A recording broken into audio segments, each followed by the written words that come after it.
que tenemos, organizada por la editorial Escarabajo y por la EAN.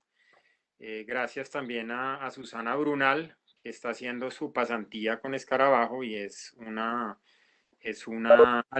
alumna de la carrera de gestión de la EAN, y la primera charla que tuvimos fue acerca de la edición acá en Colombia. La segunda fue acerca de la libido, digamos, literaria al momento de sentarse a escribir, la pulsión literaria, y en ese mismo orden de ideas, pues de la creación, la creación literaria. Ahí nos acompañaron la poeta Margarita Lozada Vargas y el poeta antioqueño Juan Esteban Sánchez. Y bueno, esta es la tercera charla que tenemos acá con nuestro querido Miguel Ángel Manrique, un escritor muy reconocido colombiano, editor, trabajó en Planeta hasta el año pasado, específicamente en el Plan Lector, y Juan Camilo Rincón, que es escritor, periodista también, especialista en Borges. Y bueno, la verdad, la conversación tiene toda la pinta de ser una linda, linda tarde de lluvia, de tormenta. Acá estaba cayendo soplando un ventarrón así tremendo, que tampoco es tan frecuente en Bogotá. Pero qué linda tarde de martes de lluvia para sentarnos a hablar de un autor tan primordial en la literatura, no solamente latinoamericana, hispanoamericana, sino en la literatura del mundo. Mi primera aproximación a Borges fue, Juan Camilo, imagínate, a través de la poeta, y Miguel, a través de la poeta Piedad Bonet. Piedad Bonet, quien daba un seminario en la Universidad de los Andes, y era un seminario famosísimo. Esto era corriendo el año 1996, yo estudiaba la carrera de Derecho, y bueno, estaba metiendo algunas materias de literatura porque quería sacar los dos programas, con Derecho y Literatura. Y bueno, me acuerdo que mis primeras aproximaciones, bueno, aparte una fortuna, ¿no? Poder tomar ese seminario con Piedad Bonet, una Piedad Bonet que para ese momento era absolutamente inédita. No había publicado su primer libro, ni siquiera el primer libro que le publicó la propia Universidad de los Andes. Las Tretas del Débil, creo que se llama. No sé si ese fue el primero o el segundo. El hecho es que obviamente la primera aproximación que uno tiene al leer a Borges, sobre todo desde la juventud de un universitario tipo 21, 22 años, 20, 21, 22, es de encontrarse con una serie de elementos que no entiende del todo, ¿no? Y que de alguna manera se necesita pasarlos por el sedazo de alguien que te explique algunos de los elementos más interesantes, más importantes, que, que un autor como Borges utiliza dentro de su propia literatura, ¿verdad? Que está llena de claves, que está llena de simbolismos, que está llena de alusiones a los griegos, de alusiones a la historia, toda una serie de cosas. De forma que eso nos plantea, como bien lo sabemos, frente a un autor que es realmente profundo. Es casi como ir a la llanura abisal. Habiendo dicho esto, les voy a contar una pequeña anécdota. Yo creo que las conversaciones siempre toman un rumbo diferente de acuerdo a la primera pregunta, pero no importa, no importa. Vamos a ver qué rumbo toma haciendo esta primera pregunta. Pero antes de eso les cuento un pequeño anécdota. Cristian Valencia, el escritor colombiano, a quien le mandamos un gran saludo, así no nos esté viendo, me invitó una vez a uno de sus seminarios de crónica que estaba dando. Era muy famoso él por dictar unos seminarios, y sobre todo seminarios de crónica. Y bueno, empezamos a hablar de Borges en la mitad de nuestra conversación y entonces tuve la osadía de decir y afirmar que a Borges le había faltado vivir, le había faltado calle, le había, por su propia ceguera, por su propia eh, limitación física, al no poder ver bien desde temprana edad, de hecho, pues eso había moldeado su personalidad y le había faltado vivir, le había faltado calle y que de alguna manera pues eso también había dirigido sus propios textos a ser unos textos tan eruditos, escritos desde la propia literatura, escritos desde la lectura, desde innumerables lecturas que él había hecho. Y que bueno, y que muy probablemente su literatura sería diferente si pues hubiera sido una persona que hubiera vivido más. A partir de eso, mi querido Miguel y mi querido Juan Camilo, perdí el escenario. Nadie me volvió a creer una sola palabra de lo que hablaba. El pobre Cristian Valencia le tocó decir, Eduardo, siempre, siempre tendremos que volver a Borges, este escritor tan importante y tan profundo al que ahorita lo decía Juan Camilo, del que siempre vamos a estar aprendiendo cosas nuevas. Así lo leamos y lo leamos y lo volvamos a leer. ¿Qué opinan ustedes, mi querido Juan Camilo y mi querido Miguel, de esa afirmación temeraria que me hizo perder credibilidad ante el público ese día? Hijo de pucha. ¿Qué, Miguel? ¿Le das tú o arranco? Pues hermano, no sé si quieres, pues yo tengo una hipótesis, Cuéntale. pues, dale, no, yo qué creo. Creo que si alguien habla de las calles, que si alguien habla de los barrios, es en su poesía, en su multiplicidad de cuentos, por ejemplo, las calles de Buenos Aires, los barrios de Buenos Aires están muy presentes. Entonces, no sé exactamente cuando uno expresa que a un escritor le hace falta, yo nunca he entendido a qué se refieren. Es decir, yo entiendo que uno puede diferenciar a los escritores entre aquellos que están más sumergidos en los libros y otros que están más sumergidos en la vida, pero yo no concibo un escritor que no lea, por ejemplo. Entonces, el escritor es libresco por naturaleza. Pero tampoco Borges hubiera podido escribir lo que escribió si no hubiera sido un paseante. Yo creo que él paseaba y o sea, en las calles de Europa, en las calles de la literatura, además con más precisión que cualquier callejero, las calles de Buenos Aires están muy presentes. Entonces, yo empezaría, por ejemplo, aquí hay un poema así al azar en Cuaderno de San Martín, que se llama El Paseo de Julio, y lo voy a leer. Juro que no he vuelto a la calle de alta recoba repetida como un espejo de parrillas con la trenza de carne de los corrales, de prostitución encubierta por lo más distinto, la música.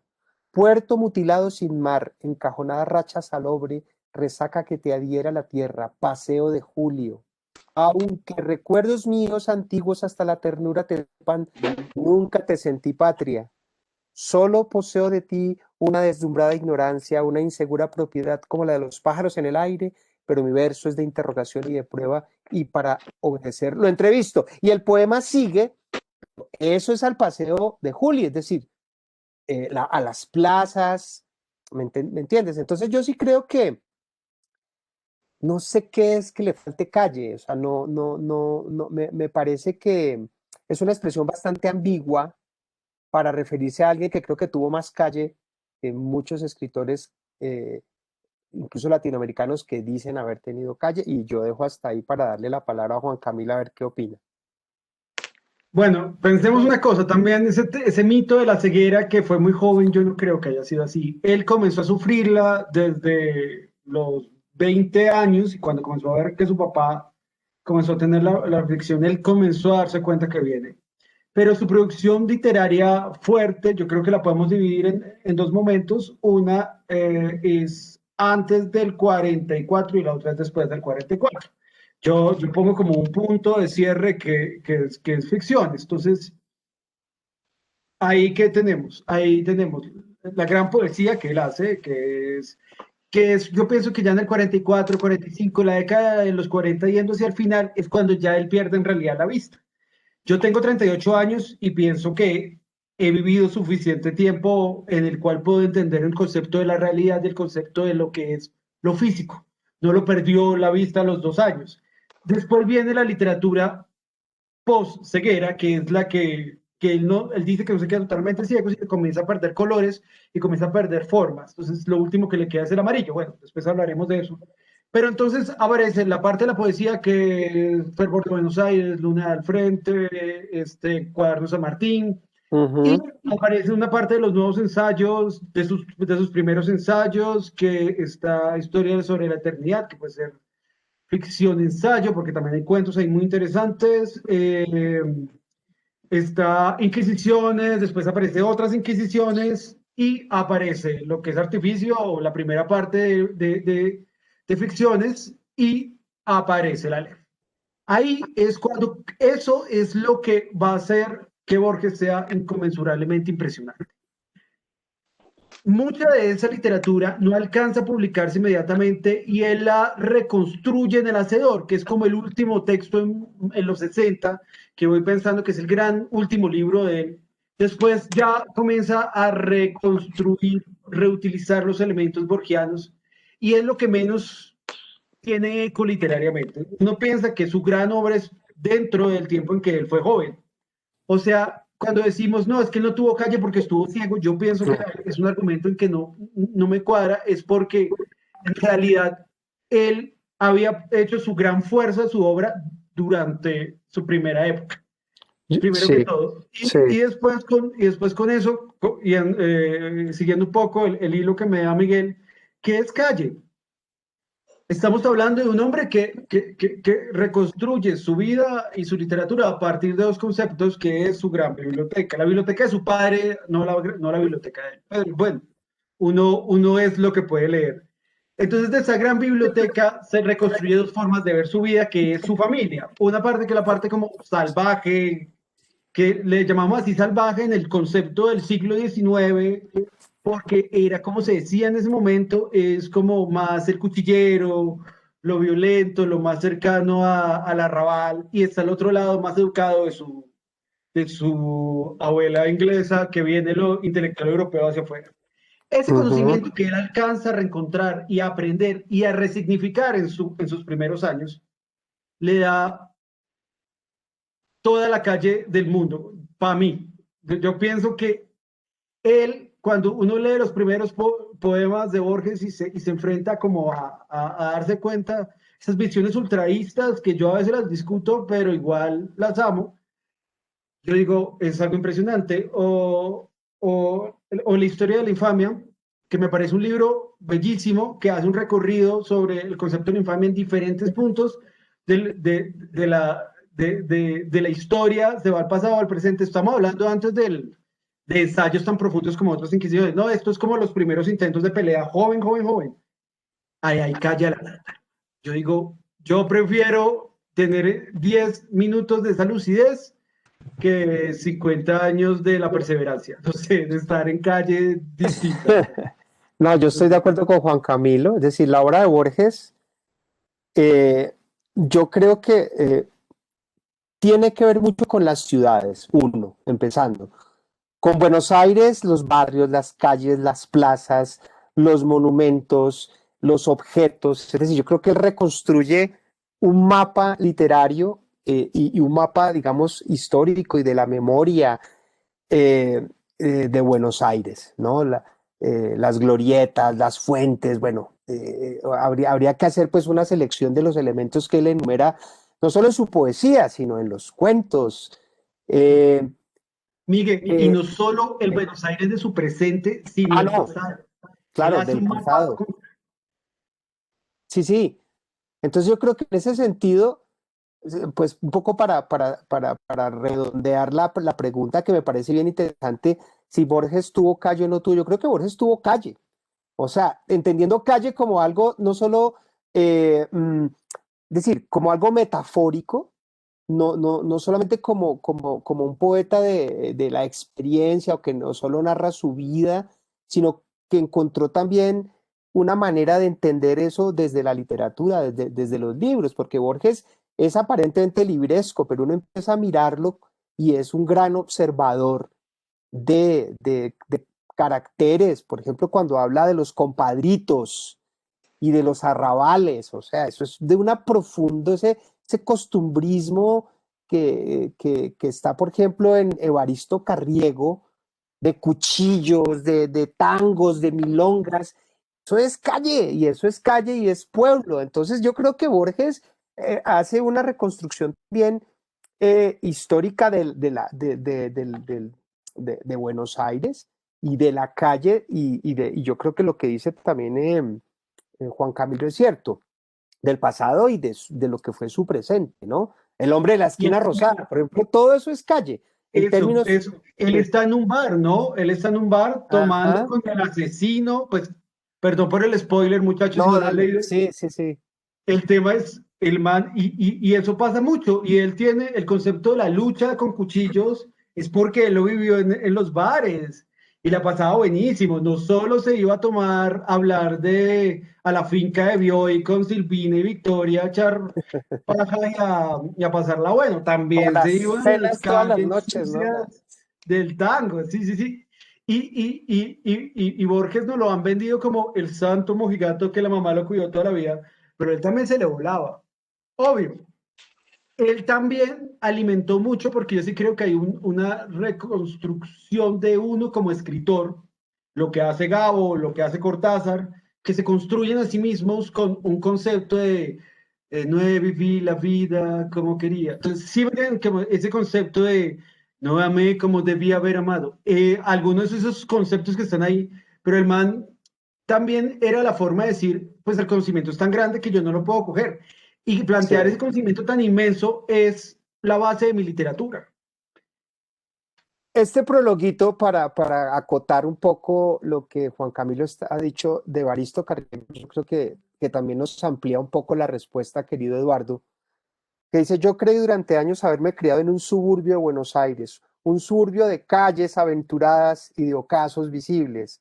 Lo cierto es que me crié en un jardín detrás de una verja con lanzas y en una biblioteca de ilimitados libros ingleses. Palermo, del cuchillo y de la guitarra andaba, me aseguran, por las esquinas, pero quienes poblaron mis mañanas y dieron agradable horror a mis noches fueron el bucanero ciego de Stevenson agonizando bajo las patas del caballo, y el traidor que abandonó a su amigo en la luna, y el viajero del tiempo que trajo del porvenir una flor marchita, y el genio encarcelado durante siglos en el cántaro salomónico, y el profeta velado de Jorazán que detrás de las piedras y de la seda ocultaban la lepra. ¿Qué habría mientras tanto del otro lado de la verja con lanzas? ¿Qué destinos vernáculos y violentos fueron cumpliéndose a unos pasos de mí en el turbio almacén o en el azaroso baldío? ¿Cómo fue aquel Palermo o cómo hubiera sido hermoso que fuera? Así, este libro menos documental que imaginario, o sea, ahí hay calle, pero hay libros también, es decir, yo creo que como resumir en lo que decía Faulkner, ¿no? La experiencia, la vida literaria o la vida del escritor por un lado, y de otro lado los libros, ¿no? Las lecturas que hace pues, para formar también como su visión del mundo como escritor.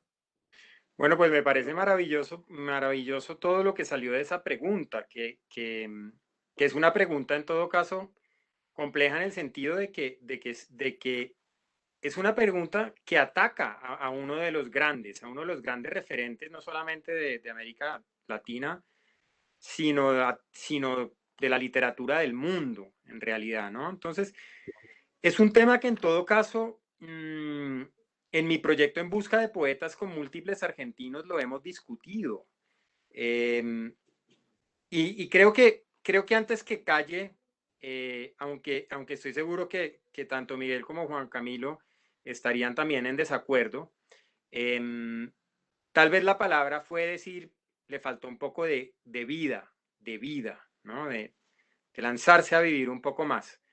Pero ya veo a Miguel riéndose. Sí, ¿qué es Y vida? O sea, no, yo creo que la pregunta es válida, pero, o sea, ¿a qué nos referimos con eso? ¿A que le faltó sexo, drogas, alcohol? Bueno, yo no sé si eso sea vida. Claro. Es decir, no sé, pero él tuvo una vida extraordinaria, o sea, ojalá uno pudiera haber tenido esa vida, pues, un poco borgiana, de bibliotecas y de libros y de idiomas, y esa fue su vida, o sea, tuvo una vida realmente eh, sorprendente como escritor. Yo creo que eso claro, hace que y Borges sea, fíjate un Y- poco para que Borges sea, y quizás yo no sé si esto Juan Camilo debe saber mucho más, pero me voy a atrever a lanzar aquí la hipótesis, el primer gran escritor universal que puede ofrecer algo, bueno, no sé, está Rubén Darío allá atrás, pero hablando, digamos, de los escritores más cercanos, está Borges que le ofrece unos referentes distintos al mundo. Y eso pues lo avalan muchos escritores europeos, ¿no? Está Calvino, está, no sé, Humberto Eco y otros escritores que se han alimentado pues como de su imaginario y de su literatura. Juan Camilo, ¿qué iba a decir? Yo estoy de acuerdo con Miguel. Miren, hay una cosa, él pudo vivir su fama, él pudo gozar y recorrer todo el mundo y seguir y perseguir todos los conceptos que quiso hacer. Conoció todos los lugares. Hay un libro atrás que muestra eso. Él decidió, un medio año antes de morirse, estaba aprendiendo árabe. Él aprendió todos los idiomas que quiso. Él tuvo toda la forma. Te voy a contar una historia que me parece muy bella. Están en 1984 en Madrid, que es en 1984, antes, pues, van por el Prado y se encuentran va cogidito de la mano del bracito de María Kodama y en el Prado se encuentran con Cortázar y es la última vez y es esa gran despedida de ellos dos al frente del Greco, ¿no? Y cuando vuelven al hotel, él está sentado y se le acerca un inglés y un inglés se le arrodilla, le coge las manos y le dice como, maestro, yo he leído toda su obra, pues se lo dice en inglés, le dice, su obra me parece inconmensurablemente impresionante. Y el man le dijo, ¿usted quién es? Y el man dijo, yo soy Mick. ¿Quién es Mick? Y como, no, soy Mick Jagger. Y el man dice, Jorge dice que se va para atrás. Dice, ay, hijo de puta. Dice, usted es el de los Rolling Stones. Y Mick Jagger dijo, ¿usted me conoce? Y él dice, gracias a María Kodama, porque él le encantaba Pink Floyd, le encantaban los Rolling Stones y los Beatles. Tuvo una conversación. Él logró tener el contacto. Entonces, lo que hablaba Miguel, que eso puede ser una pregunta que podemos hablar. ¿Qué es Borges y por qué decimos que es universal? ¿Por qué nos arriesgamos? No, por su belleza. Belleza existe en todos lados. El problema es cuáles son los elementos para poder plantear que es universal. Pero creo que hay un momento en que él logró mover el mundo y vio la transformación cultural que desarrolló. Poe murió olvidado. No sé cómo decirte. Conrad en la mala. Te puedo sacar un listado de toda la gente que no pudo lograr lo que pudo lograr Borges y pudo sentir. Es el gran, él vio la transformación que desarrolló la literatura latinoamericana. Independientemente que lo atacaran o no, él la alcanzó a ver. Y eso es, creo que es la esencia de la vida, ¿no? Que es en sí sentirse que uno logró la vaina. Él, como siempre, nunca se lo creyó, porque creo que es la base de su literatura y de su forma de ser, pero él alcanzó a vivirlo y eso es algo impresionante. ¿Sí me entiendes? Y te puedo contar 20.000 historias así de absurdas de los rockstar que era. Aquí en el 78 En habían Bogotá, estudiantes sí, en la Nacional que vino, en la sí, Biblioteca Nacional o en la Biblioteca Universidad Nacional, sí. Nacional, pero en la Biblioteca Nacional que casi rompen las puertas de iglesia, de catedral que tiene la Biblioteca Nacional. ¿Sí me entiendes? El man lo vio, el man, obvio, siempre vendió el concepto del ser humilde del conocimiento, que eso es un concepto medieval del sabio, pero a la vez, y bueno, y también que viene de una descendencia griega, pero el punto es, el man lo vivió, y creo que eso es la base de la vida. Sí, no se metió todo lo que pudo, lo cual sí probó algunas drogas, no hay que negarlo, lo ha hablado, lo se ve en entrevistas, pero Ujú. el man no fue su construcción. Por dicho, bueno, no fue un Rimbaud, no sé, no fue un Andrés Caicedo, pero el man, vida, yo sí creo que tuvo, y tuvo mucha. Y creo que nosotros cuando uno se entra a Borges, entra en el maniqueísmo de usar ese concepto de que los detractores de Borges crearon sobre él. Esa imagen casi casi como que si entraba un viento muy fuerte se rompía o se caía, que dependía de su mamá, todo eso, que también y que él aprovechó de cierto modo. Bueno, maravilloso, maravilloso. Pues la verdad que la pregunta dio para mucho y la verdad es altamente esclarecedora. Ahora, yo creo que al pensar de Borges también tenemos que pensar en el Borges poeta y en el Borges narrador, ¿no? Era, como se dice, un autor ambidiestro, escribía tanto poesía como narrativa. No es tan Yo ahí te lo frecuente. divido, yo dividiría cuento y ensayo porque creo que hay un tercer Borges, hay una tercera cabeza. No, hay muchos Borges, yo creo que ¿Cómo está, lo está. dividirías? ¿Cómo lo dividirías, Juan Camilo?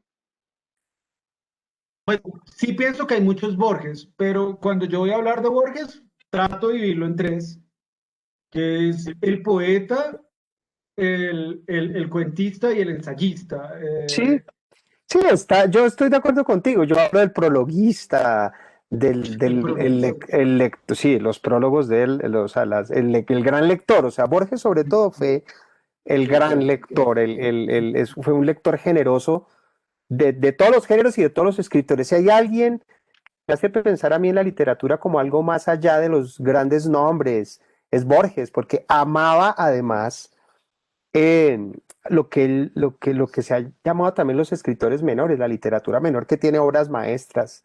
De hecho, su gran colección, todos debemos tener libros de Borges, esos 100 libros maravillosos que se El Borges publicaron personal, sí, hace la unos biblioteca años, negra. Borges personal, la biblioteca personal, pues está hecha de literatura, de gran literatura menor, y ese es Borges.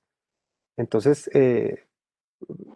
Borges, uno todo el tiempo, yo no termino de leerlo, yo siempre estoy yendo a buscar algo nuevo. Borges siempre ha escrito sobre todos los temas. Piensen en un tema literario y Borges tiene algo que decir o ha dicho algo de ese tema, desde la literatura antigua, de la literatura de todas las culturas, la literatura contemporánea, bueno, hasta donde él pudo, digamos, hacer lecturas, ¿no? Incluso de contemporáneos. Miguel, Dime. hay, digamos, gente súper desparchada estudiando esas visiones. Hay gente que hace Borges y la literatura, Borges y la matemática, Borges y la comida. Hay un man súper Sí, desparchado que hizo uno sobre Borges y Colombia, otro imagínate. sobre Borges y la empanada. Hay 10.000. A mí me da mucha risa, encuentro una cantidad, porque el man de verdad habló de todo. Fue algo, y Es, habló como se debía.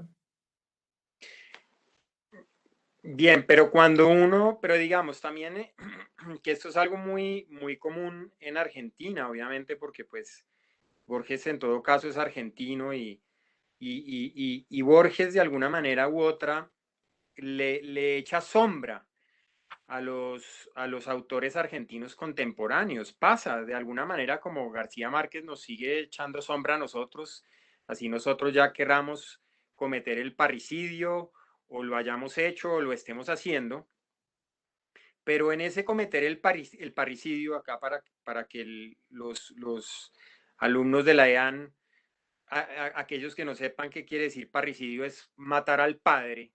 Aquellos que quieren matar al padre, ¿por qué quieren matar al padre? Pues quieren matar al padre porque el padre es un padre tan poderoso que les echa sombra y no pueden ser, no pueden ser, no pueden ser porque a donde vayan el padre los cubre con su sombra. Por eso es que, por ejemplo, en Chile ya también cometieron o están cometiendo el parricidio de Pablo Neruda. Y algunas de las personas que cometen el parricidio del propio Borges en Argentina dicen, y quiero ver qué cara va a poner Miguel Ángel Manrique cuando lo diga, que dicen que Borges como poeta era un gran narrador. Bueno, primero yo soy totalmente Antifreudiano. Es decir, eso de parricidio me suena pues como a mitología antigua, no tengo nada contra la mitología antigua, pero esto de matar al padre es un mito y yo creo que estos referentes ya cambiaron. Es decir, yo creo que toda la literatura contemporánea, lo amplia, diversa y variada, nos enseña que la literatura es más que un gran maestro. Borges será un gran escritor ahora y siempre, es decir, como lo será García Márquez y como lo han sido los grandes escritores, pero no creo que eso opaque la obra de escritores que no son tan grandes, por varias razones. El volumen de su obra, el estilo, la voz, es una voz muy poderosa y yo no creo que, es decir, a mí me da mucha risa a veces leer en Twitter de escritores muy jóvenes y escritoras diciendo, vamos a darle a toda contra el canon, ¿no? Vamos a destruir el canon. Uno no destruye el canon con un Twitter, compañeros, que me da mucha pena. Uno no destruye el canon Estoy comentando contigo, bobadas. Miguel. Hay que leer muchísimo y escribir muy bien. Y yo creo que estos maestros, lo decía el mismo García Márquez, creo que recuerdo en una cita a uno de esos libros de cómo escribir guiones, decía que la primera meta, el primer gran objetivo de un escritor en lengua española es superar a Cervantes, ¿no? Que puso la vara alta y de ahí para abajo. Pero yo creo con Borges que también hay que, esa humildad, es decir, hay que ser compasivos con los escritores, porque en general, incluso él lo decía, no hay poeta malo del que no tenga un buen verso, por ahí lo decía en algún ensayo. Es decir, Borges lo tenía tan claro que yo no sé de dónde él habla de parricidio, pero si habla de parricidio, no creo que se refiera exactamente a que vengan un montón de escritores a tratar de desbancar a alguien que pues es indesbancable. Es decir, eso de la muerte del padre me parece más una metáfora, incluso ya manida, incluso sin efecto real, porque uno vuelve a Borges o vuelve a García Márquez y uno dice, es que estos berracos son muy genios, son muy grandes, son muy buenos. Entonces uno tiene que ser o igual o mejor de bueno para tratar de desbancar a estas personas y yo no creo, honestamente, pues no lo he leído todo, pero estos son, yo no he leído escritores colombianos que he leído bastantes que yo sienta que pueden desbancar algo como Seas de Soledad. Una obra así que diga, contemporánea, que diga, no, mijo. Pero no importa, no hace falta, es decir, no hace falta matar a nadie ni cometer parricidios para aceptar que la literatura tiene unas diferencias, una diversidad, y Borges tiene su lugar, y pues no hay manera de matarlo. ¿Cómo mata usted a Borges? O sea, yo no entiendo tampoco ese tipo de metáforas, Eduardo, y le doy la palabra a Juan Camilo. Bueno, yo pienso que la literatura argentina es una mujer que no solo se acostó con un padre, sino con muchos padres. Uno no puede dejar a un Cortázar afuera, uno no puede dejar a un Macedonio en sus momentos, uno no puede dejar a un Rodolfo Walsh para ciertos Sí, gustos. señor. La literatura argentina es lo más Poderoso. cosmopolitamente grande que uno no entiende. De verdad, tiene todas las visiones sobre un concepto de lo que es la literatura. Tiene padres para todo, porque ellos permitieron esa posibilidad de creación literaria. Y no solo hombres, también mujeres, porque la literatura latinoamericana también tuvo hijos con mujeres, como Alejandra Pizarnik, que a mí me parece increíblemente bestial. También podemos retroceder hasta Alfonsina Storni, podemos revisar muchísimo y creo que ese tema es muy complicado. Decir que ellos sí no cayeron en nuestro problema de solo tener un solo camino, ellos tenían millones de caminos. Incluso yo pienso que hay un camino que es Bioy y que es supremamente fuerte, pero uno no puede pensar que Juan Gelman va a recorrer el mismo camino que Borges.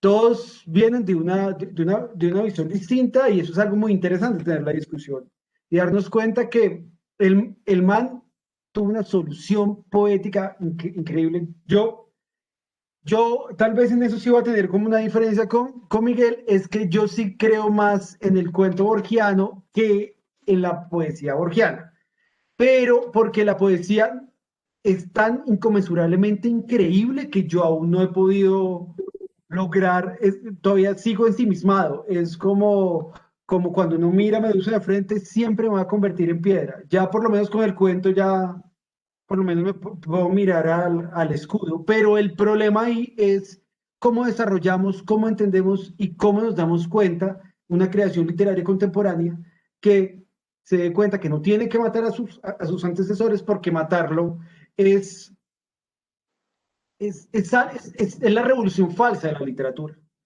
Es creer que uno es revolucionario solo por patear los antecesores, pero no es capaz de crear un nuevo camino. Que eso es el gran error de la producción literaria a partir de las redes sociales, de las nuevas creencias literarias, que han creado ese concepto que a mí también me parece absurdo. Borges es, además la literatura borgiana te permite que tú creas que la mataste, que tú creas que la mataste. Y vuelves a los años, la vuelves a leer y te das cuenta que sigue tan viva y te vuelve a tocar el corazón. Sí, yo creo Siempre hay sí. un poema que te va a tocar. Digamos, yo suelto siempre los más fáciles, los más cercanos, no los más fáciles. Con Borges es un poco distinto. Para mí el gato, yo como en mis clases de literatura siempre muestro el gato, porque ahora como está de moda el gato, es muy hipster, como matar al padre, también los gatos. Entonces trato de mostrarles eso, y darnos cuenta que está tan presente, tan actual, sintió las mismas cosas, traer esos conceptos que están ahí en su poesía tan bellos, el concepto del insomnio, los dolores que los escritores están contando ahora y que creen que lo están contando en una versión distinta, él los planteó hace 100 años. Mm. Y es una cosa muy loca. Y sí, la literatura fue, como plantea Borges, los 6 argumentos de la literatura fueron planteados desde los griegos, nosotros solo conseguimos nuevas formas de contarlos. Sí, pero aún no creo que la literatura latinoamericana tenga la fuerza para hacer una ruptura en la literatura occidental, como hicieron todos ellos en la década de los 40 a los 60.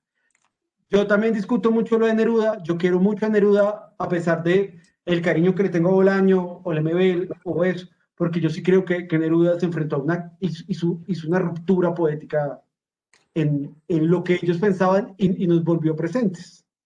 Entonces, esa clase de cosas, cuando yo veo a alguien que tenga la capacidad, porque Bolaño la tuvo, pero Bolaño no alcanzó a vivirla, entonces ahí ya sí pienso que, pero todavía no hemos, yo creo que el efecto Bolaño todavía no lo hemos visto de todo, porque la crítica y el análisis crítico de una literatura no se puede ver sino hasta que pasa mucho tiempo, a menos de que sea tan buena que genere una actualidad, una conversación directa, como generó Cien Años de Soledad, como generó Borges. Y de otro lado, yo creo, Juan Camilo, que pues también la literatura se democratizó. Entonces, estos hombres son de otra época y yo creo que no.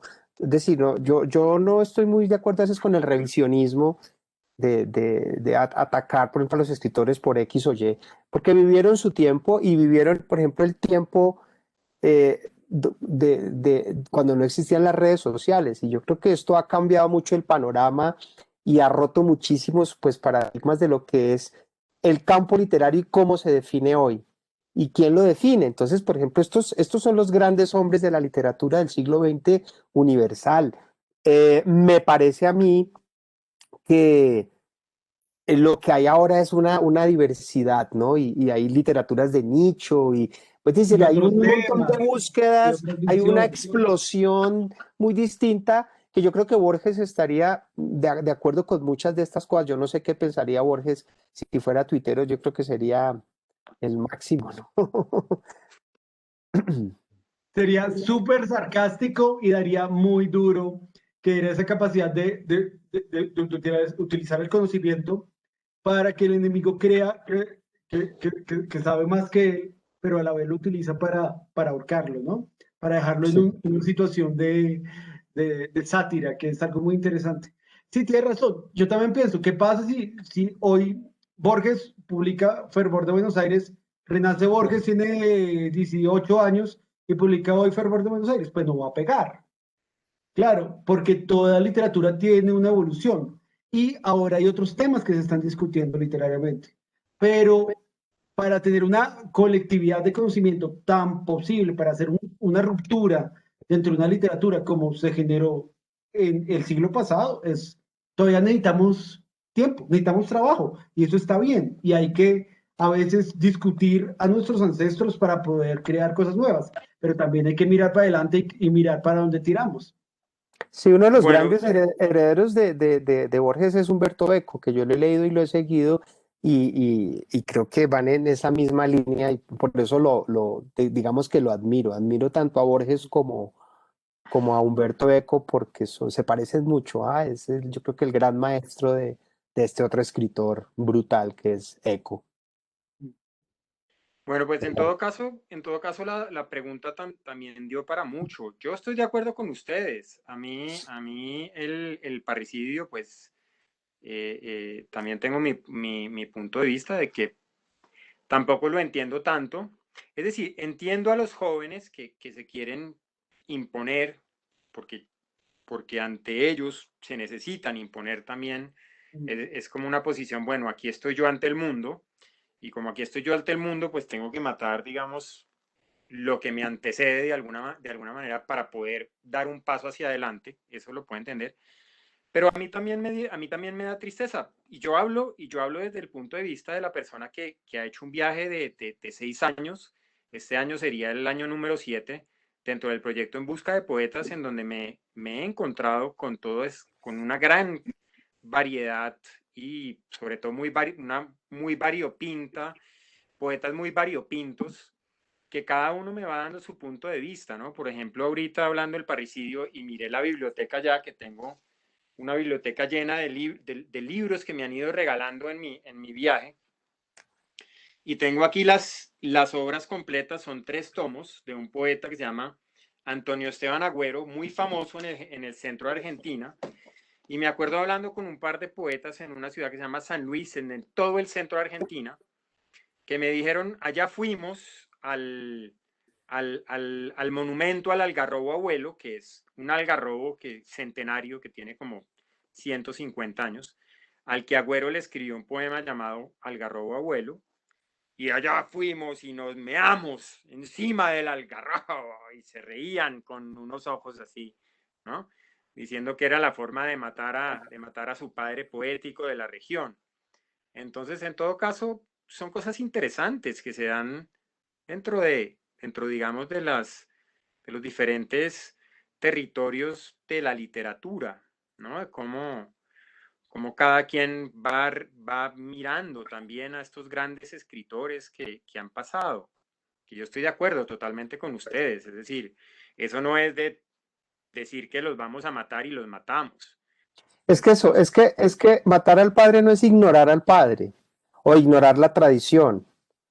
Yo creo que es más bien, es decir, ellos ya resolvieron las formas poéticas, es tratar a partir de esa tradición hacer otra cosa, hacer algo Claro, nuevo, hacer claro. algo Y distinto. si tú quieres, Quizás no original, pero no es más, no pensaría nada más. y, Mira lo que dice acá un poco en el escritor argentino y la tradición, una frase, es que uno ojea a Borges y puede sustentar muchas cosas. Dice, según ella, dice lo siguiente, empezaré por una solución tratando de explicar el tema de que estás hablando.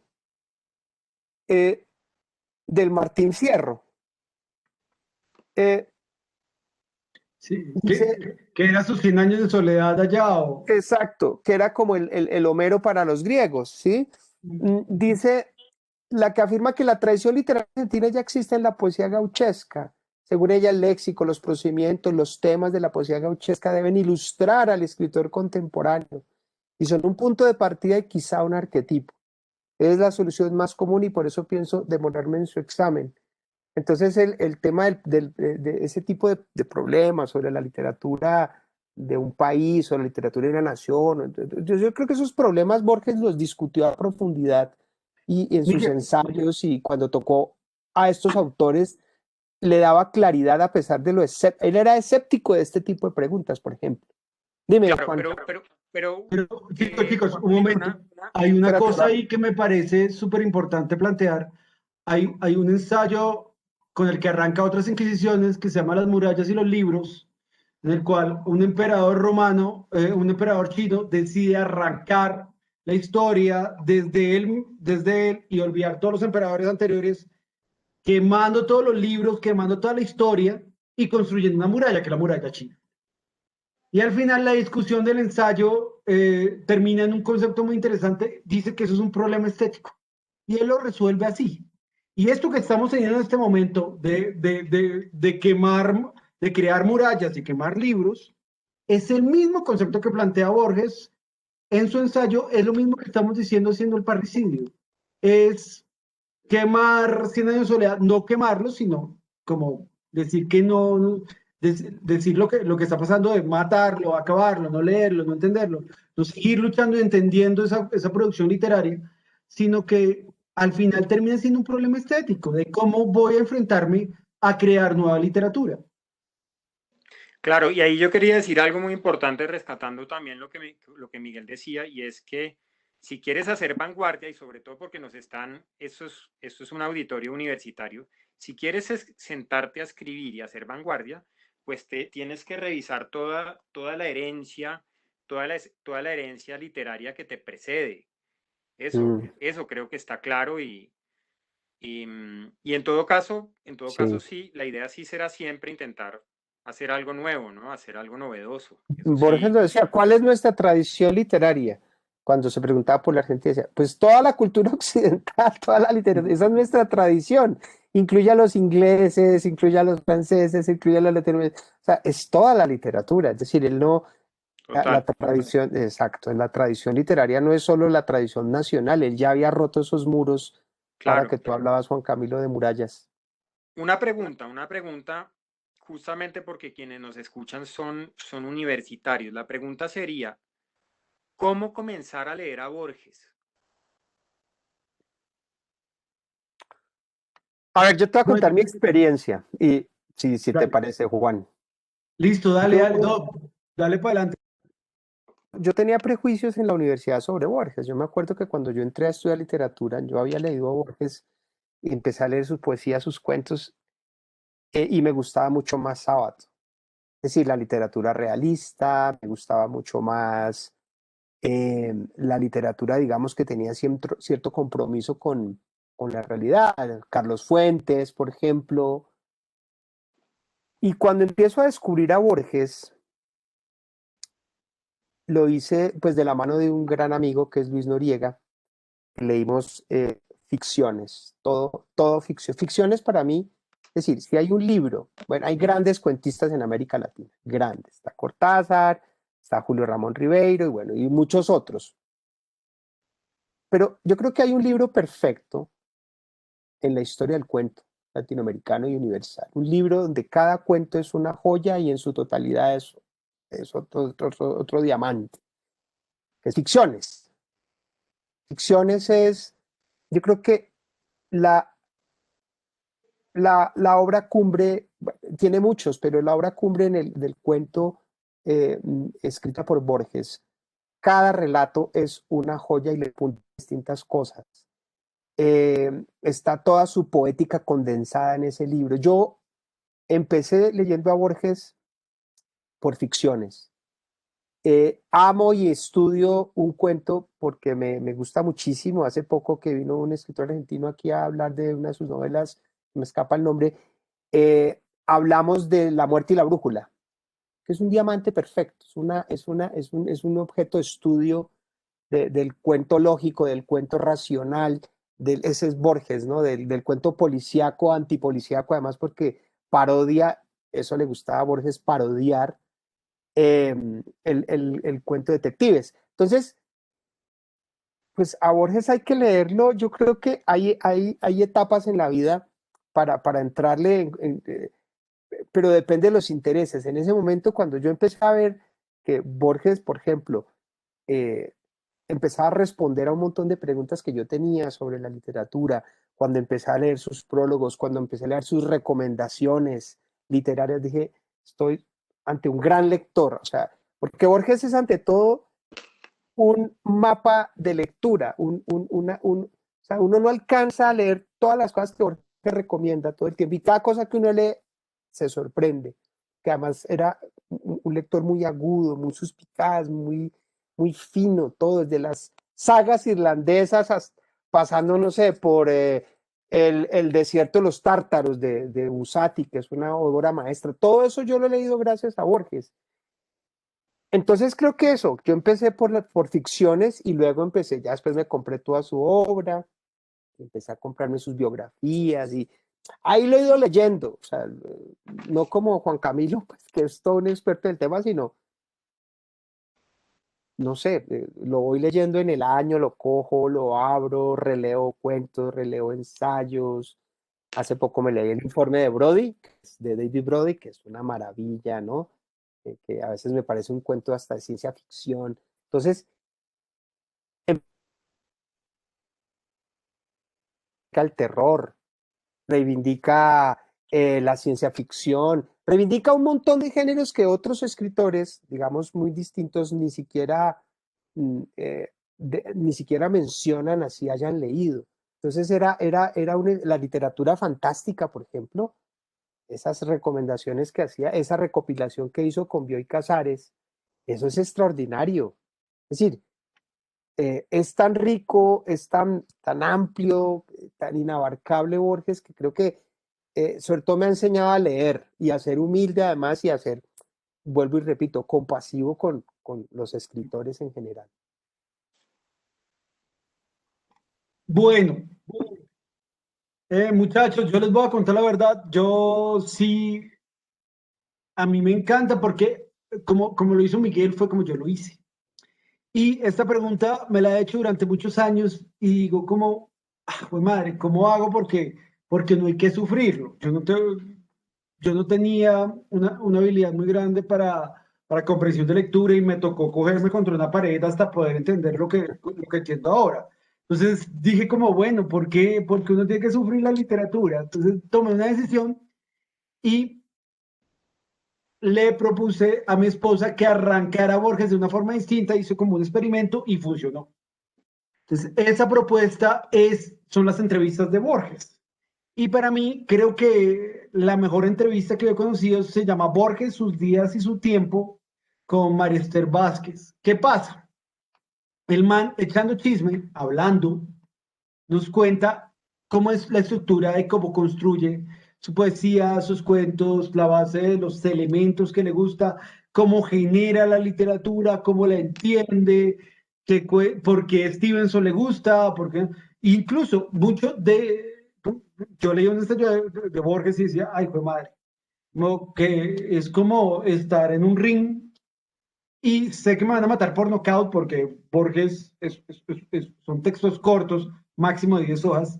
Entonces no tenía el tiempo para poder entender toda la genialidad que él tiene. Entonces lo que me di cuenta era que en las entrevistas él hace mapas de su literatura.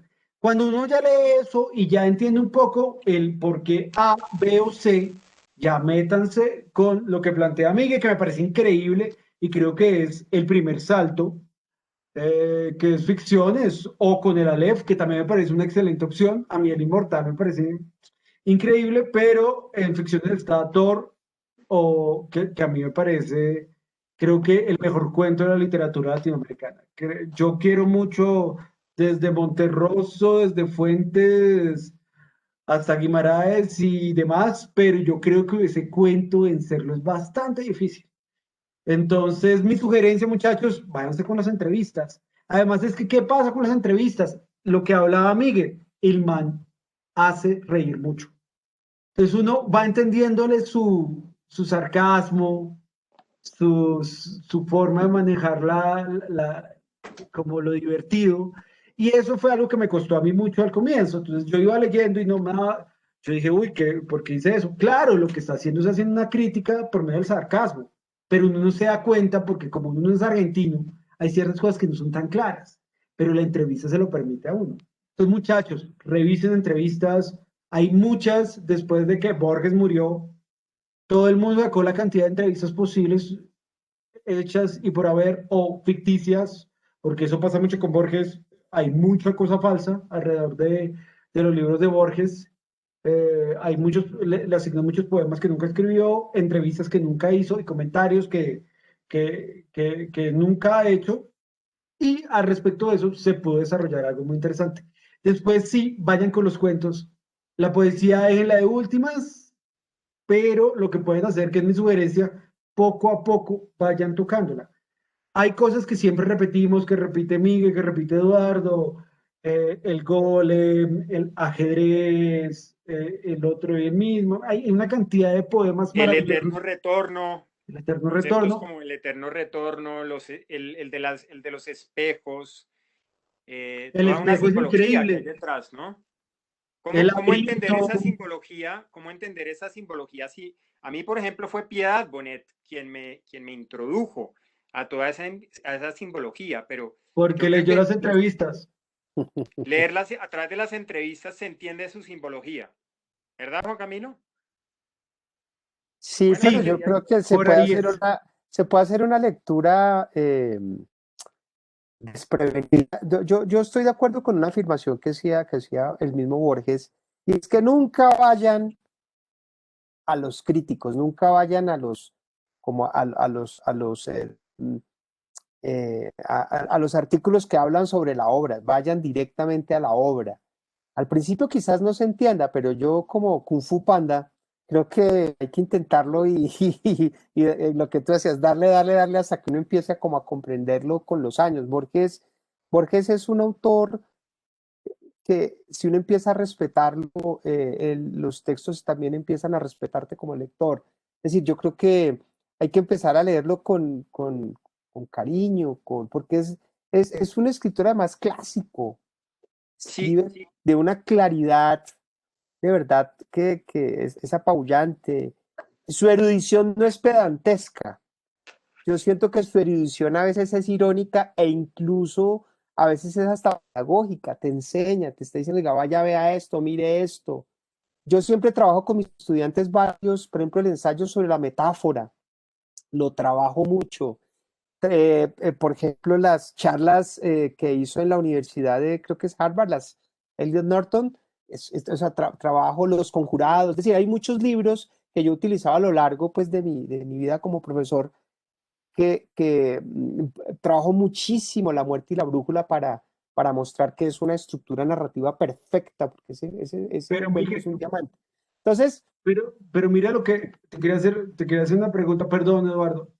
Pero mira lo que nos pasa, lo que yo hablaba de ya antes de la ceguera, después de la ceguera. Después de la ceguera, esos libros que tanto amamos, que nos dan como un mapa para entender como su obra anterior, son sí, los ensayos, pero también las conferencias.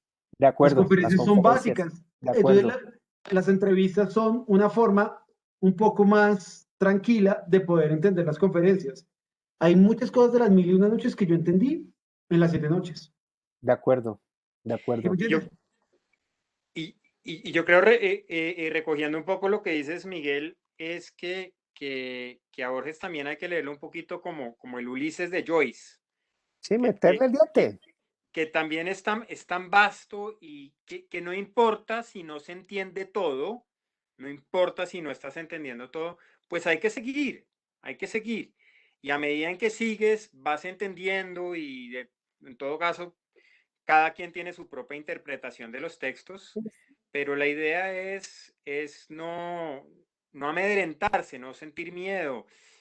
Como lo decías, no es una persona pedante, su conocimiento no es pedante.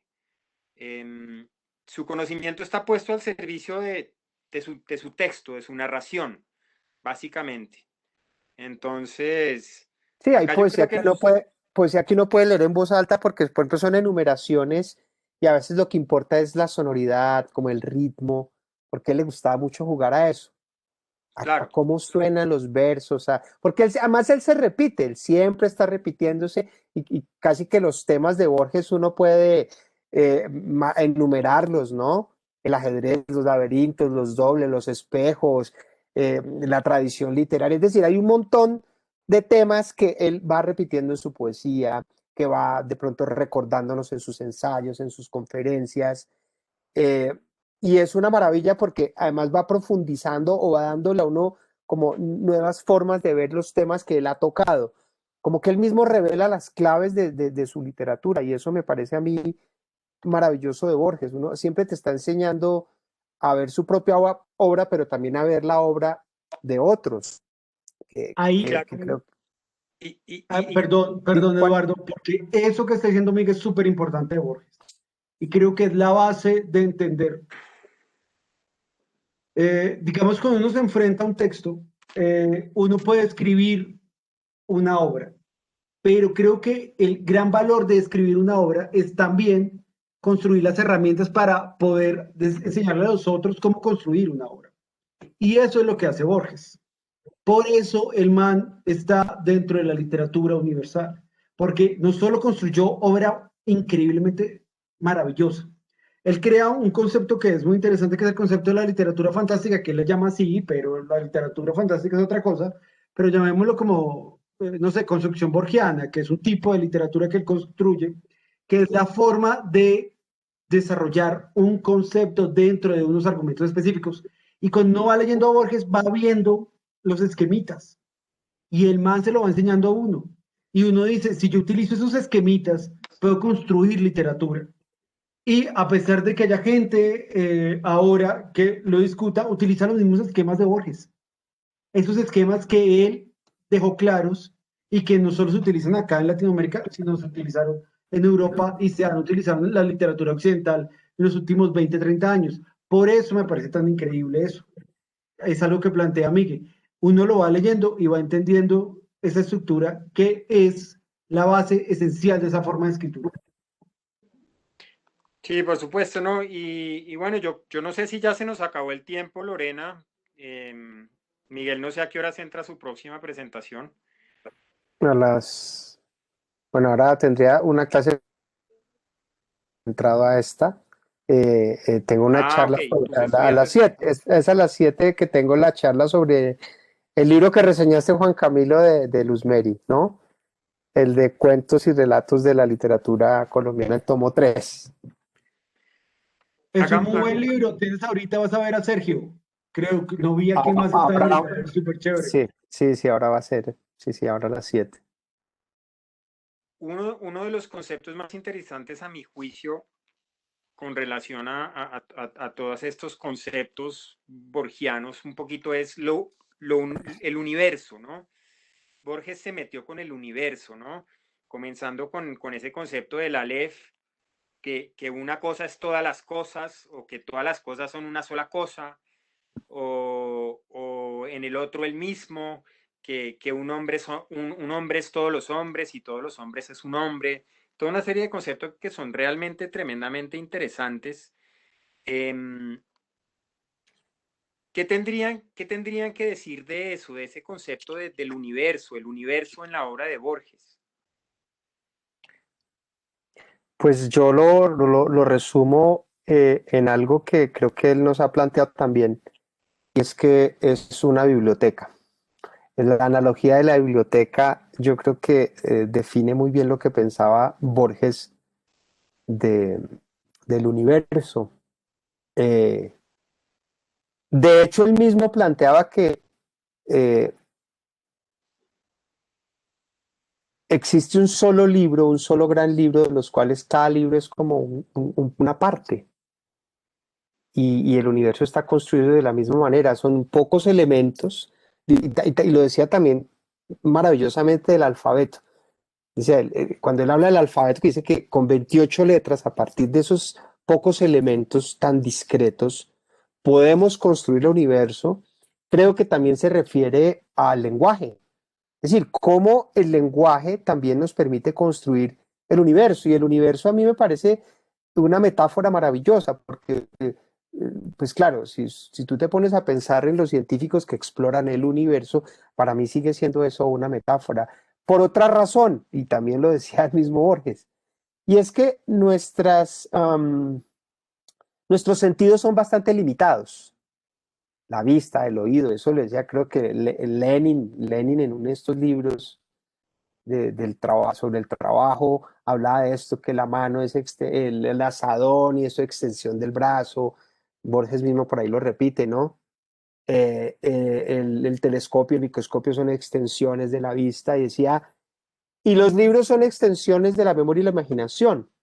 Y ahí cabe también ese otro concepto que me parece más libresco que científico, que es el del universo. y yo creo que yo lo entiendo y lo sigo entendiendo de esa manera, como otra, otra metáfora literaria, ¿no? Porque solo podemos concebirlo de esa manera, es decir, podemos viajar a eso que se llama el universo o estamos en el universo, o sea, somos parte del universo, en términos, digamos, cosmológicos, pero en términos literarios eh, es inabarcable, una biblioteca es inabarcable. Yo no sé cuántos volúmenes tienes vos, Eduardo, o los estudiantes, o el mismo Juan Camilo, y yo no sé si ustedes han abarcado todo el universo de su biblioteca.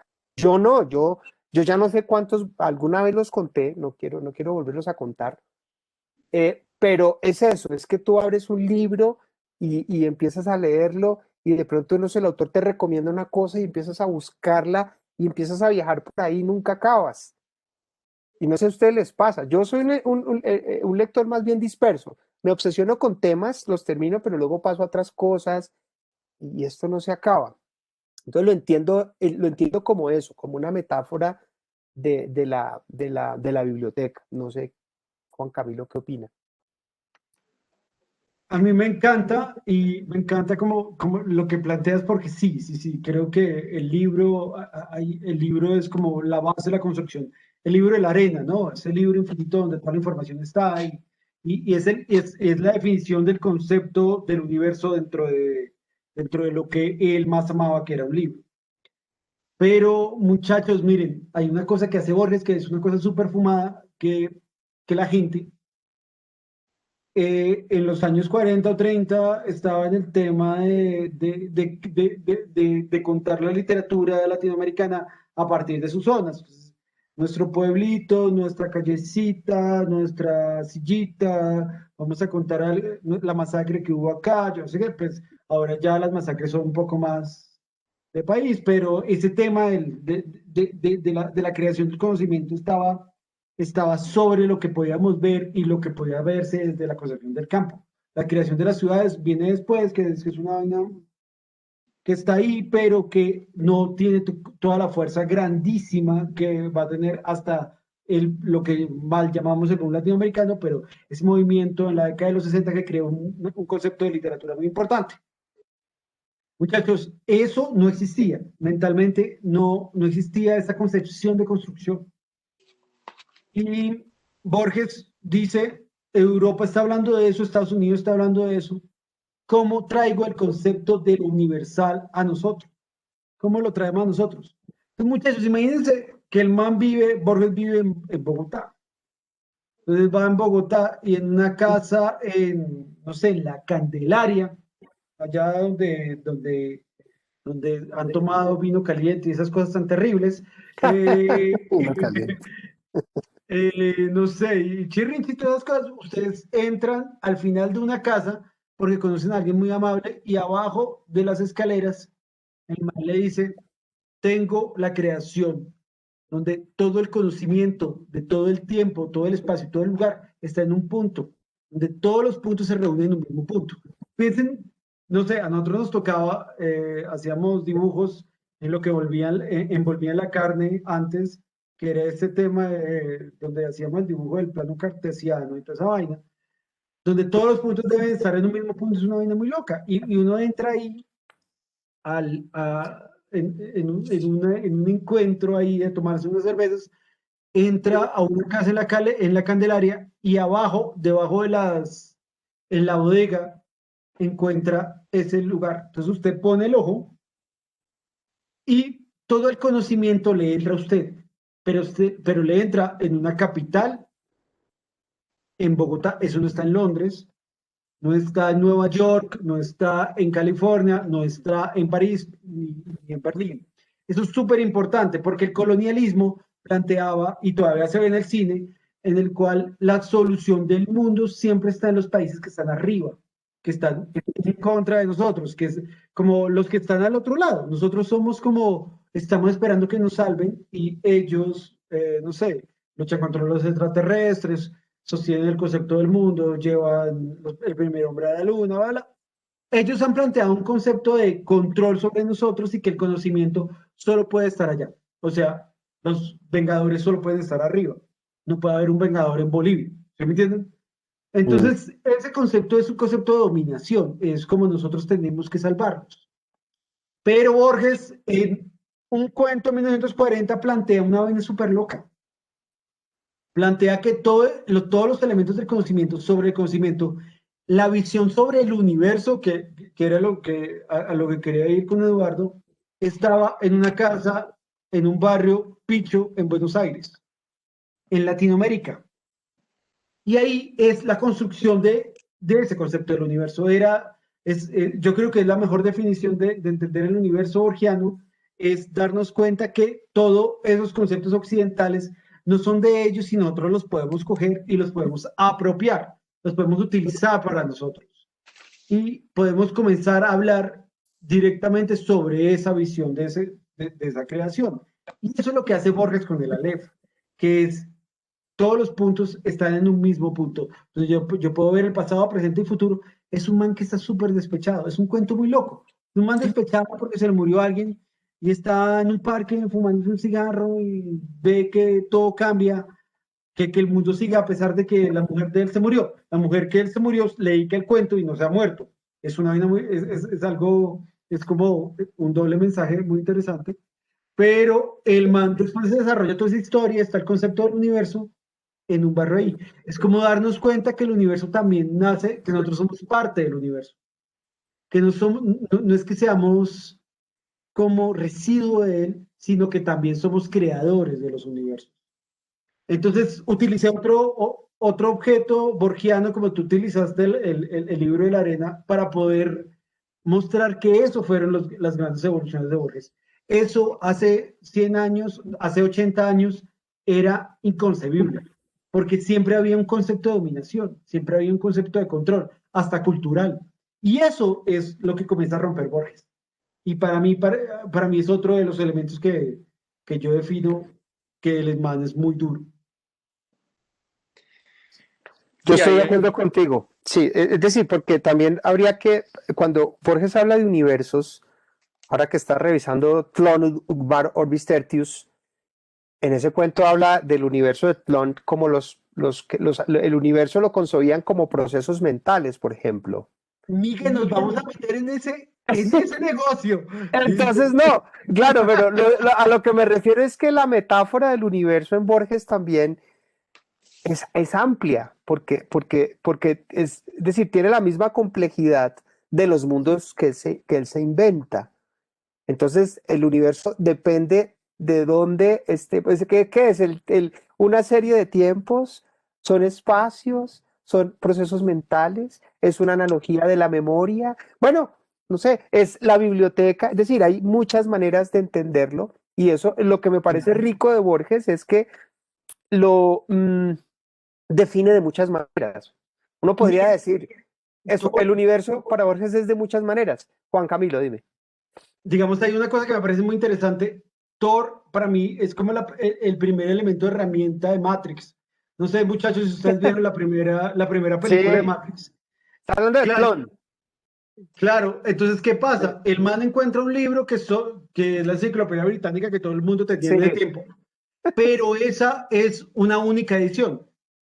Y el man coge y dice, mire, este libro que está acá tiene una hoja de más, es el tomo 24, 14, y acá comenzó a contar un concepto de un país en el cual nosotros somos el concepto imaginario y ellos sueñan que nosotros somos eso.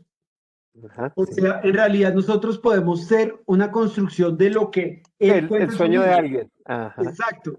Entonces ahí es otro universo. Entonces Otro nivel. es bien difícil responderlo, por eso te decía lo de Thor. Es como The Man on the High Castle, que es el concepto de que es una historia fantástica en lo que su concepto ficticio es nuestra realidad. Y ahí estamos como, hay una retroalimentación que es el tema de Matrix y que siempre va a estar discutiéndose. Y Borges planteó esas vainas hace 80 años. ¿Y qué es el tema de los sueños? O sea, ¿qué No, pasa los cuando sueños. soñamos? Hay un libro que es el libro de los sueños. Uno va desarmando eso y los sueños tienen diferentes formas. No, es un hit. Sí, entonces eso, yo creo que todo lo interesante de Borges es que como no se aleja de la literatura, entonces todo siempre se circunscribe alrededor de la ficción. Es decir, todo es una posibilidad de la ficción o es un género literario cuando habla del sueño, por ejemplo, y me parece que eso es lo bello, que creo que Borges sobre todo nos enseña a amar la literatura como un gran universo que construye infinidad de mundos, infinidad de posibilidades de concebir mundos que pues no se agota y no se va a agotar. Es decir, en la medida en que nosotros abrimos un libro, abrimos un universo, abrimos un mundo, abrimos una posibilidad de conocer otros paisajes, otras personas, y otros mundos. Y yo creo que esa es una de las grandes metáforas de este autor. Claro, claro, sí. A mí ese tema siempre me fascinó, ¿no? Desde mi primera aproximación a Borges, el tema del universo me pareció demasiado interesante, muy vasto, pero como también la vastedad lograba ser circunscrita solamente en un objeto, ¿verdad? Y por ejemplo, pues han hablado de la literatura como un universo, una biblioteca como un universo, un libro como un universo, un cuerpo como un universo, ¿no? Un cuerpo es un universo. Eh, la biblioteca, perdón, la enciclopedia británica como un universo. Era el universo, la enciclopedia británica, ¿cierto? Hoy en día, pues sería un universo de otra época. El Ahora Internet, está Google. el Internet es un universo, Sí, no, la es red, nuestra sí. enciclopedia británica, es el universo. Así las profesoras obviamente digan que no usen el Internet para hacer No, no, no, sus no, ya no, investigaciones. no, no se puede hacer eso. Eso no se puede hacer totalmente. Tengo una pregunta y con relación a la fecha, 1940, que mencionó Juan Camilo, ¿no? Qué tanto, y esto es meternos un poco en la mente del creador, esto era plena Segunda Guerra Mundial. La guerra mundial, la Segunda Guerra Mundial había estallado 2 años antes con la invasión de los nazis a Polonia, 1938. ¿Qué tanto creen ustedes que tanto había de esa Segunda Guerra Mundial? Es decir, Borges era un tipo intelectualmente muy activo, muy preocupado por el mundo, muy preocupado por su entorno, un estudioso de los seres humanos. ¿Qué tanto, qué tanto hay de la influencia del entorno y de la época de la Segunda Guerra Mundial en estos conceptos? En estos conceptos, ¿no? Hay que tener en cuenta que Hitler, y era una aspiración genuina, se quería apoderar del mundo. Estaba en ese intento, ¿no? El mundo como un universo, ¿cierto? ¿Qué opinan de eso, Miguel Ángel y Juan Camilo? Juan, Pues hay un cuento súper importante en el tema del nazismo que es Doshin Requiem, que a mí me parece como, bueno, arranquemos con el tema literario, después nos vamos con el tema de la vida de él y cómo él atacó el nazismo, porque él fue un gran crítico del nazismo. Entonces, es un cuento maravilloso en el cual van a fusilar a una persona y esta persona, por ser judía, en la época de los nazis, lo van a matar y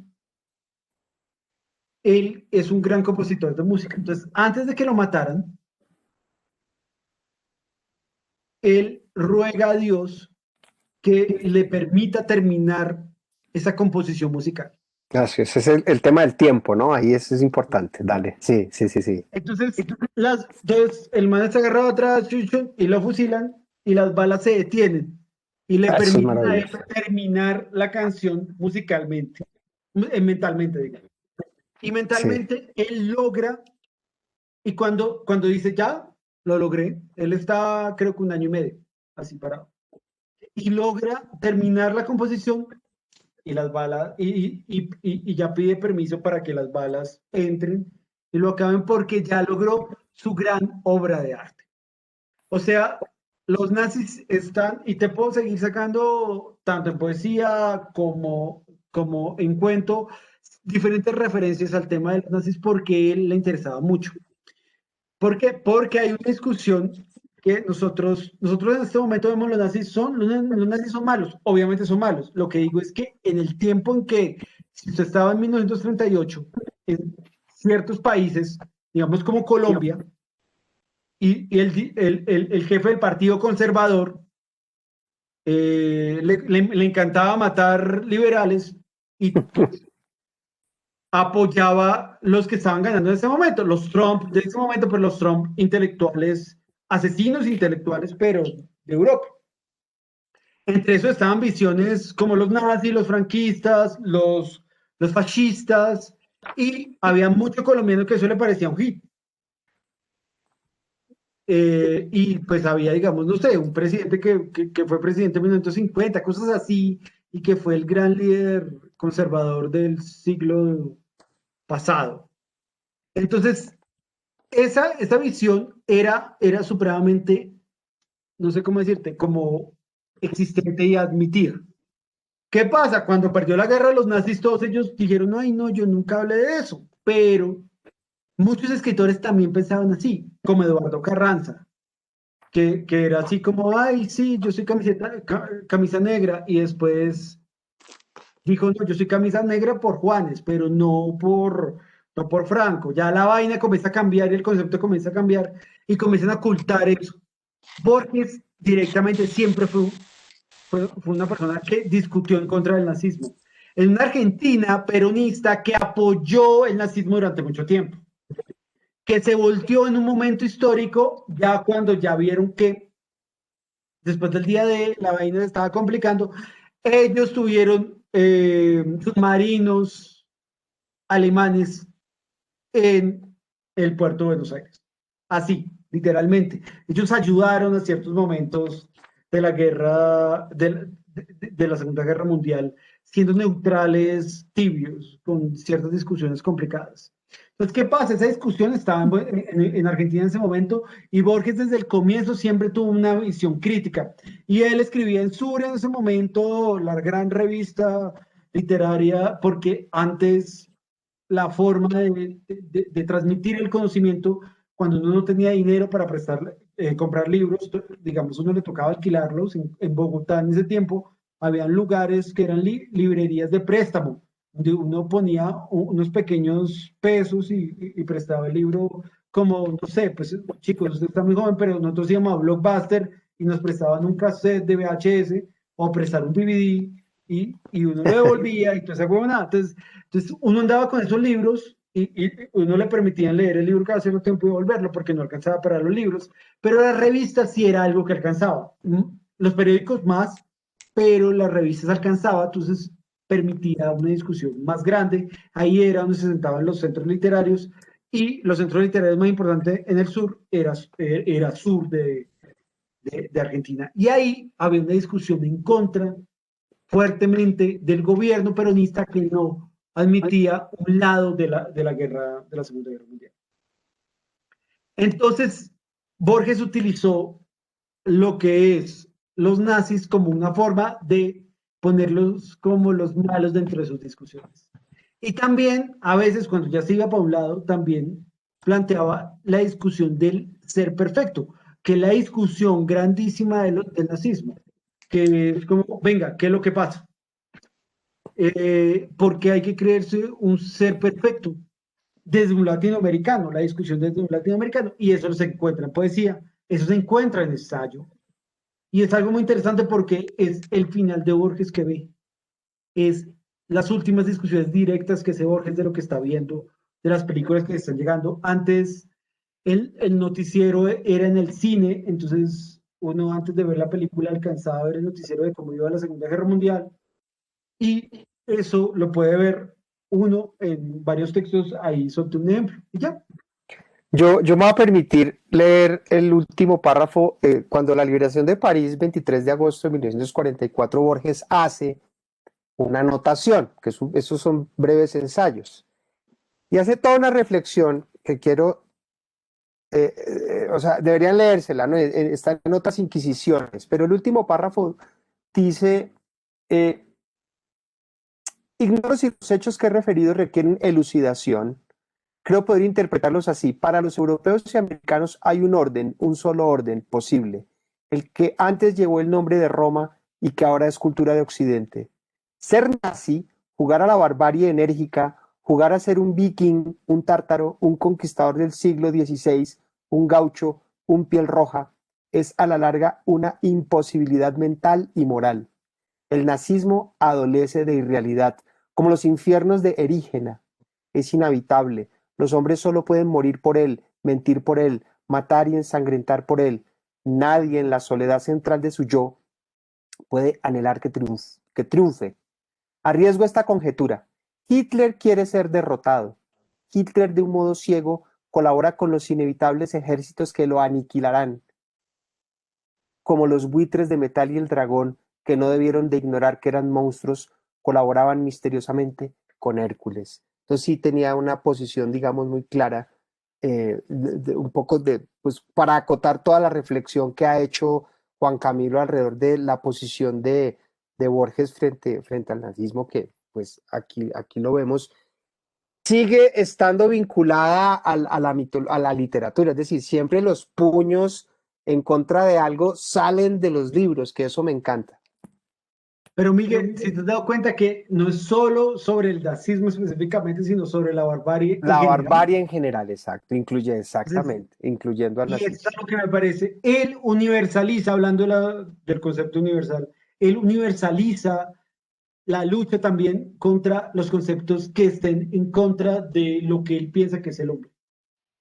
Y eso normalmente es súper importante, es como, no solo como similado está bien, pero criticó los abusivos que están mal en otro lado. No, el man critica todo, pero ¿por qué critica? Porque, porque la mejor visión es que no ataquemos la concepción humana. Bueno, yo creo que aquí y Lorena nos puede ayudar. Creo que podemos abrir esta última parte ya a preguntas del público.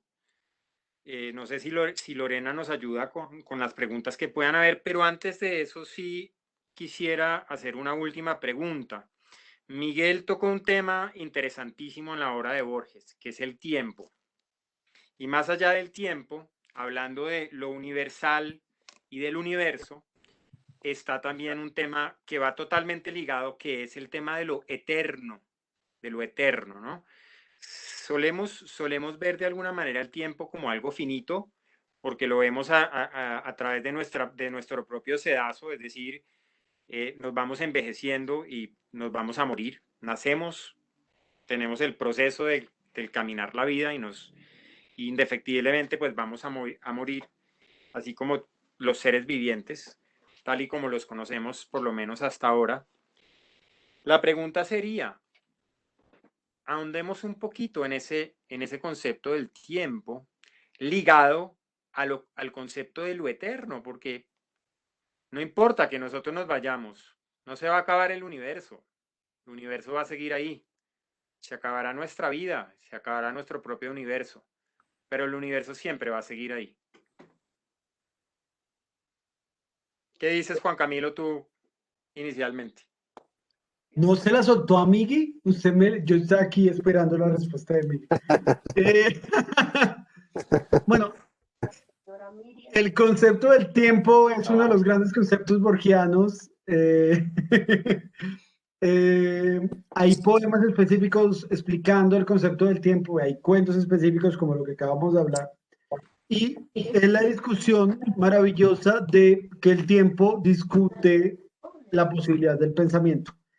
Los hechos, como cada hecho tiene literariamente, vemos el tiempo como un conjunto de acciones que van llegando a un fin. Entonces lo que plantea Borges, que es algo muy interesante, es que no nos vamos a enfrentar a esa discusión, nos vamos a enfrentar a la posibilidad de que el tiempo es eterno. Y si el tiempo es eterno, ¿qué va a generarnos a nosotros? Una incomodidad grandísima. Hay un cuento muy importante de la Aleph que se llama El Inmortal, en que todos queremos ser eternos, vivir más tiempo, bla, bla, pero tenemos un problema, es vivir viejos. Y ser viejo implica el dolor de espalda, el dolor de hombro, ya la rumba ya no está tan buena. Y de pronto nos damos cuenta que es supremamente aburrido vivir viejo y de pronto nos damos cuenta que es supremamente aburrido darnos, como enfrentarnos a la realidad de lo que somos. Y, y que somos unas almas hechas para la mortalidad y la inmortalidad nos está desechando. Y es un man que dice al final como, uy, no, parce, ya, acabemos esto. Y su gran lucha es poder acabar y llegar a su fin. Porque todo lo que se pueda vivir en esta vida es limitado.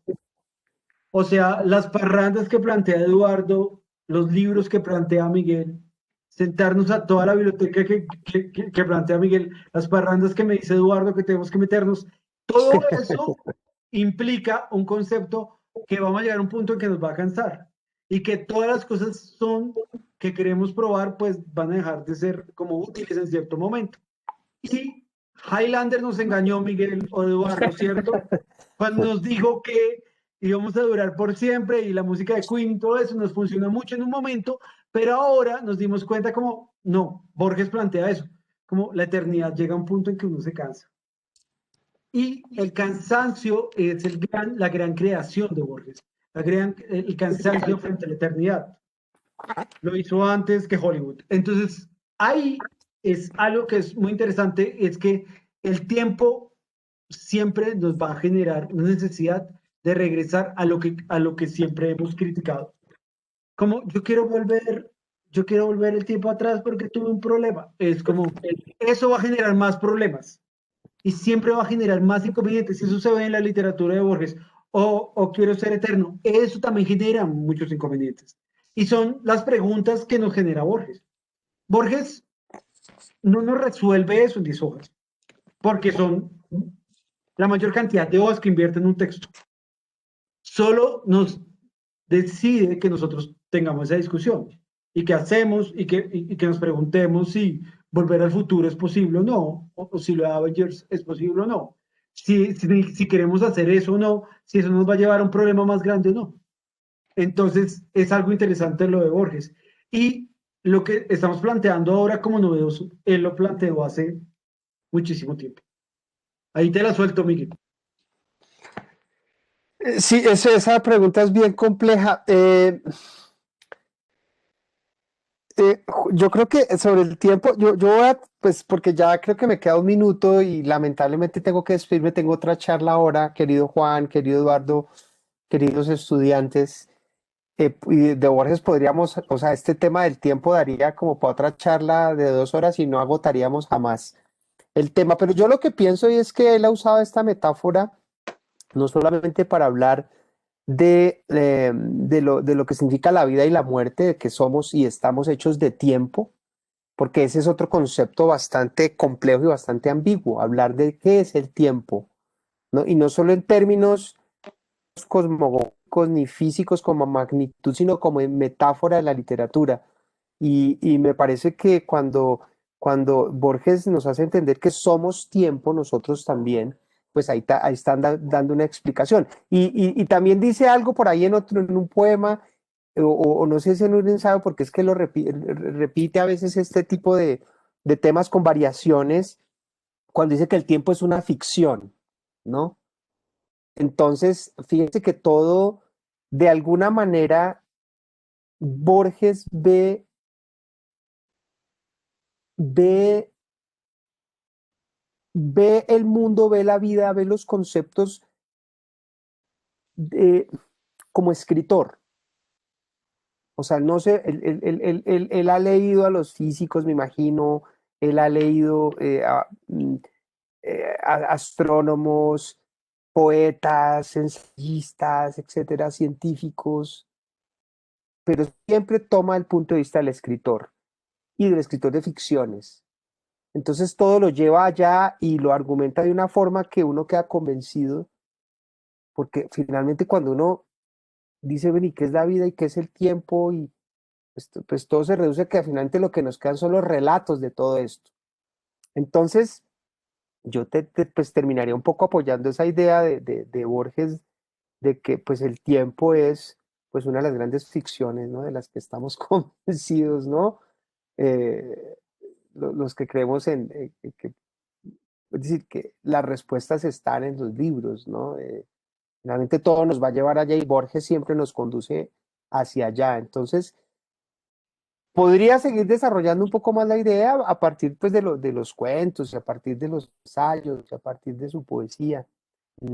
Pero bueno, los dejo con Juan Camilo para que cierres, porque yo los tengo que abandonar tristemente. Muchas Bueno, mi gracias, querido. Eduardo, por la invitación, a Lorena, Sofía y al resto pues, de amigos por estar acá. Un abrazo a todos. Juan Camilo, me alegra verte. Se pasó rápido el tiempo. Mi Tiempo Miguel, querido, como muchísimas siempre. hablando de gracias. tiempo, Qué conversación tan bella. Chévere. Muchas gracias. muchísimas gracias por tu tiempo, ¿viste? Bueno, Y te mando un abrazo grandísimo bueno, y hermanos. bueno, y hasta Ahí la próxima seguimos. será. Cuídense y bueno, ahí seguimos, muchachos. Dale, mi querido. Un abrazo Vale. grande. Abrazos. Chao. Gracias, Miguel. Buena tarde. A ustedes, buena tarde. Gracias. Bueno, Lorena, ¿hay alguna pregunta final para que Juan Camilo entonces la resuelva? O... Pues en el chat de Eduardo no hay preguntas. No sé si algún asistente quiere prender su micrófono, algún ¿Algún valiente? comentario. Exacto. ¿Algún valiente quiere lanzarse con una pregunta? Yo, Sí, adelante, John Edison. sí. Bueno, yo ya estoy en mi último semestre de mi carrera, que es Lenguas Modernas, y yo leo a Borges desde que tengo 12 años, más o menos. Lo descubrí, pues, investigando. Y la pregunta va más que nada es acerca en cuanto a... Él menciona mucho acerca de la literatura fantástica y de fantasía. Digamos que Juan Camilo, como lo conoce más, ¿cómo lo catalogaría? ¿Un escritor de qué tipo? Porque digamos que él es un multidinámico, por decirlo así en toda la palabra. Entonces, digamos, no sé, ¿cómo lo escribirías? Desde mi punto de vista sería como alguien fantástico, conceptual, pero no sé John, tú y cómo yo lo... estamos en el mismo camino. Yo también arranqué a los 12 años. El problema es que llegué a los 38 y todavía no lo entiendo, pero lo importante es que ahí vamos, actitud Borges, y hay que seguirla luchando. Nada, parce, te voy a contar una cosa, que es lo que yo pienso con lo del tema de Borges, ya que se fue mi profe. Eh, el concepto de la literatura fantástica es un concepto que se construye en el siglo XVIII, en el cual hablamos, en siglo XVIII, siglo XIX, pero especialmente como en los años 1800, en el cual se crea el concepto de los fantasmas, en el cual es el final de la religión, o sea que la religión no es la construcción del arte, sino que ya llegamos a un momento que la racionalidad comienza a desvirtuar el concepto de la religión. Entonces, hay una evolución. Y comienza a aparecer el tema de la racionalidad absurda y lógica de tratar de definir todo científicamente, pero hay cosas que no se pueden definir en los primeros años porque no entendemos cómo funciona la vacuna, no entendemos cómo funciona el tema del vapor, A, B, C o D. Tema. Entonces ahí aparece la literatura fantástica, que es un hueco que hay ahí, y aparece señores que chupan la sangre, y que viven de eso, y ahí aparece Drácula, aparecen los fantasmas, aparece Frankenstein, aparece toda esa literatura, ¿no? Al respecto. Y eso es la construcción de la literatura fantástica. Entonces lo que pasaba, que Borges era amante y gran conocedor de eso, llega ciertos años después en Latinoamérica y comienza a construir que lo que él dice es literatura fantástica, porque se basa en el concepto de la creación de lo ficticio, pero no es lo mismo. Entonces no te puedo decir, yo pienso que en realidad Borges no hacía literatura fantástica. No existe alguien tan valiente. Piglia no lo logró. Piglia intentó darle como una definición, pero no hay una definición directa de lo que hacía Borges. Entonces, ¿por qué Borges es tan putas? Porque el man crea una concepción de un género literario súper interesante, en la cual crea una forma de construcción literaria que no sabemos cuál es el nombre, pero que de cierta forma construye una realidad en ficción especulativa. No sé si me hago entender, porque el concepto especulativo es que coge un argumento dentro de nuestra realidad y lo trae desde lo no, desde la ficción, y comienza a jugar con él dentro del límite. Eso no existía en la literatura occidental y lo plantea Borges. Entonces, eso hace que haya, que podamos entender el gran valor literario de Jorge Luis Borges. Es como enfrentarnos a la visión dentro de esa realidad, unas ficciones que comienzan a, de cierta forma, a hacernos entender, a hacernos discutir, a hacernos ver que siempre podemos romper esta realidad en la que estamos. Y ahí cambió nuestra concepción literaria latinoamericana, pero también cambió la concepción literaria europea y occidental, y ahí es donde existe la evolución. Pero él la llamó literatura fantástica, lo cual no es, pero igual se lo respetamos porque él le puso ese nombre. Y nadie se arriesga a cambiar el nombre, pero ahí está la discusión. Bueno, Perfecto, muchas gracias. Si te pues buenísimo. respondí, creo que no lo logré, ¿o sí? No, sí, sí, digamos que, pues, como sé todo lo que me hice, un poco del contexto histórico y con lo que él mencionaba, sí, sí, ahorita un poco más acerca de eso. Entonces, pues, Entonces, muchas lo que te gracias. sugiero es revisa los análisis de ensayo que ha hecho Piglia al respecto sobre Borges, en el cual él plantea en que no es un concepto fantástico. Y hay que romper esa concepción de Borges del concepto fantástico. Porque, si vamos a ver el concepto fantástico, es una evolución, porque no es el tema de Frankenstein y todo eso. Ahora nosotros construimos una nueva forma de narrar. Y él no solo construyó eso, hermano. Él no solo hizo los cuentos. El man creó una forma de construcción de cuentos para que 5 o 6 años después mucha gente comenzara a escribir de esa forma. E incluso entre ellos estaba Gabriel García Márquez, que él utiliza alguna estructura en sus cuentos de Borges. Eduardo, ¿qué pasó ahí con el golpe? ¿Cuál golpe? Que hizo así, ¡ta! ¿No está de acuerdo? No, no, no, no. Sí, Borges, Aquí no estoy de Gabo acuerdo. dice que no lo quería mucho, pero que Borges le enseñó a construir cuentos. No, yo creo que ha sido muy interesante esta introducción a Borges para aquellos que están interesados realmente en profundizar. Em, la verdad, muy agradecido contigo, Juan Camilo, por este tiempo, por este diálogo tan rico, por regalarnos tu pasión, porque se ve que es un tema pues, que te apasiona demasiado y todo lo que se hace con pasión nos lleva, nos lleva lejos.